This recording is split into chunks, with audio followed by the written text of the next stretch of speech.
Hey ladies, welcome back to my channel. On this channel we talk about all things that include our lives, family, food, and fun. So I have playlists that talk about parenting tips, marriage tips, food hacks, household hacks, makeup stuff, I mean all the things that affect our lives on a daily basis. So if you haven't subscribed already, I hope you will consider hitting that red subscribe button down below, and then also YouTube changes their stuff all the time, so if you would hit the bell, then you'll always be notified of new videos, which I post every Tuesday and Thursday. Okay, so without further ado, let's get into today's video. Today we are going to be doing a food hack, and we're going to be trying to do a low-carb version of Southern fried chicken or chicken strips and see if it actually is any good. You don't think I can do it? What's the matter, Colonel Sanders? Chicken? Well, if you want to see if I can, stay tuned and let's do this.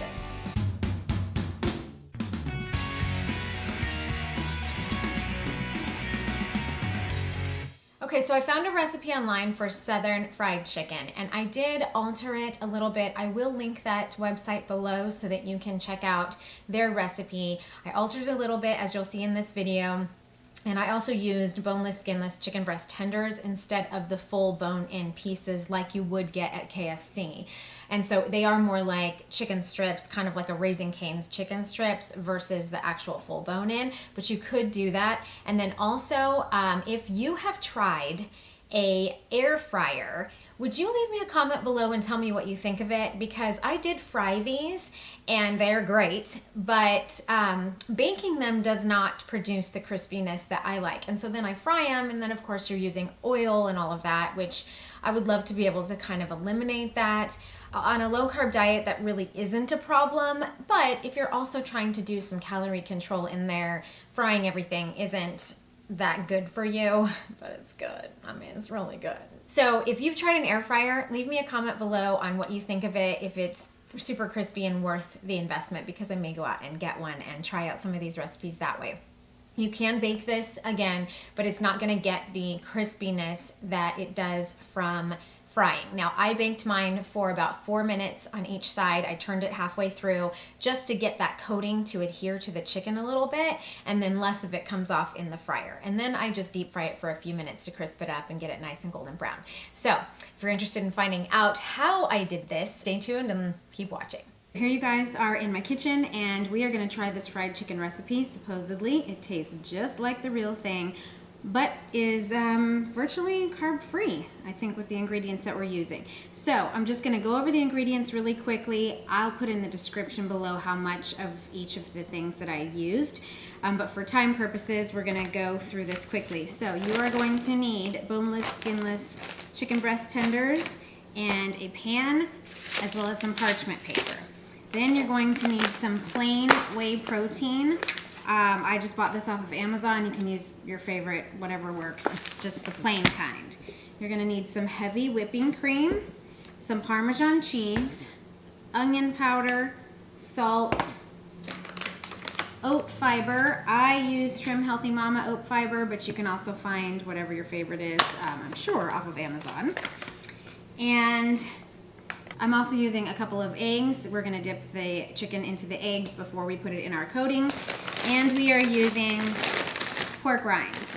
Now normally I would use the hot and spicy ones, but all I have is the plain ones today, so I'm going to be adding hot blends, black and red pepper, to give it a little bit of a kick. So that's your ingredients, and let's get started. So the first thing that I'm gonna do is I am gonna crush up these pork rinds into kind of a breadcrumb texture. I am just using my magic bullet. I will put it into here and blend it all up. You can use a food processor, however it gets down to fine grounds.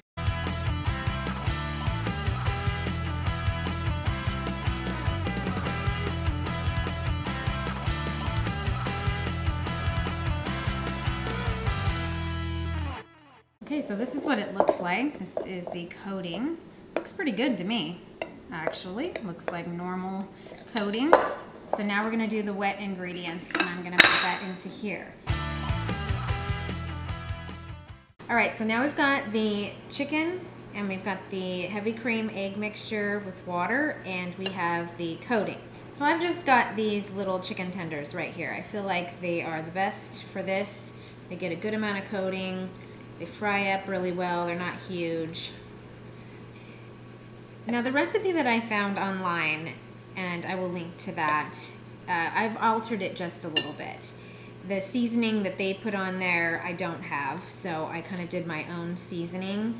And then they are frying it in a skillet, probably a cast iron skillet, or a frying pan on the stove, and doing that the whole time. But what I have found with these types of recipes is when you put it in the fryer, a lot of the coating comes off, especially because it's usually not really flour based. This might work a little bit better, but the way that I like to do this is I like to bake it in the oven for about 7 minutes.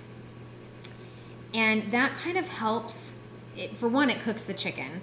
And two, it helps that cheese to kind of melt a little bit, which makes it stick to the chicken better. And then when you put it in the fryer, 2 things happen. One, you don't have to fry it for as long, so it's not soaking up quite as much oil because it's not being in the fryer. You don't have to cook the chicken in the fryer. You're just doing it to crisp it up. So it's in there less time. And then also, more of the batter sticks to the chicken. So I'm gonna bake mine for 7 minutes at 375. I have my oven going. And then I'll put it in the fryer for just a few minutes, maybe 3 minutes or so, just to get it nice and golden brown and crispy. So we're gonna try that and see how that works. You can see how these are looking. They look pretty good to me. I have never eaten whey protein before or cooked with it. So I really don't know, it's unflavored, but I really don't know what this is gonna do to it. My normal chicken fingers that I do, I use 1/3 regular pork rinds, 1/3 hot and spicy pork rinds, and 1/3 Parmesan cheese. And I mix that all together depending on how much chicken I'm cooking. And then I dip it in egg, dip it in that, bake it, and fry it. And it's great. And don't be afraid of the pork rinds. You don't taste the pork rind flavor, especially when, could my kitchen be louder?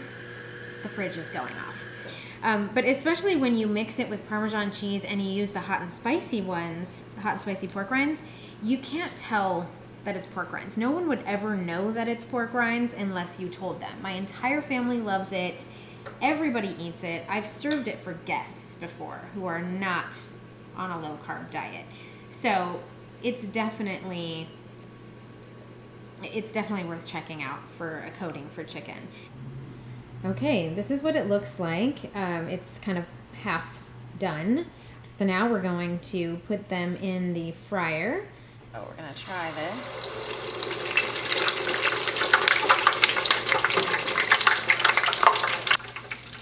But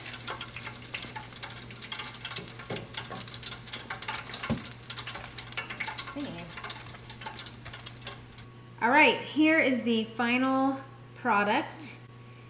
And I've got a little bit of low carb ketchup here and some blue cheese. I didn't have any ranch. We're gonna just try this out here and see the ketchup.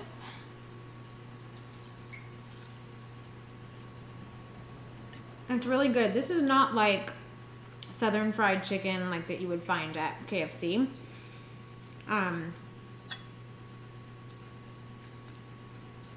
That's super good.